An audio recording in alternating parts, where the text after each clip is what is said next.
डेरा इस्माइल खान में सैलाब से कई बस्तियां तबाह। लोअर दीर में घर की छत गिरने से खातून जाँ बहक, 2 अफराद जख्मी हो गए। वज़ीर आला खैबर पख्तूनख्वा ने रिलीफ के कामों के लिए हेलीकॉप्टर्स वक्फ करने की हिदायत कर दी।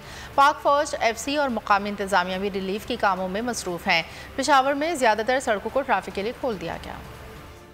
पेशावर में दरियाए सिंध में अटक खैराबाद के मकाम पर निचले दर्जे का सैलाब है। पानी का बहाव 2,81,800 क्यूसिक है। दरियाए काबुल की सतह भी मामूल पर आ गई है। हरीपुर में एहतियात जमा करने के लिए पाक आर्मी ने इमदादी कैंप लगाया।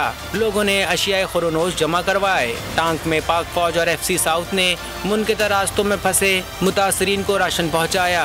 कोहिस्तान में वज़ीर आला खैबर पख्तूनख्वा ने सैलाब मुतासरीन से मुलाकात की। रिलीफ वर्क के लिए तमाम हेलीकॉप्टर्स को वफ़ करने की हिदायत कर दी। खैबर पख्तूनख्वा में सैलाब से नुकसानात की रिपोर्ट।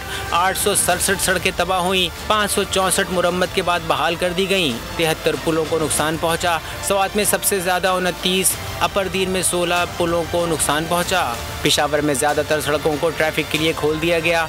बाकी मानदा सड़कों पर भी काम तेजी से जारी है। एक बार फिर नंबर 1।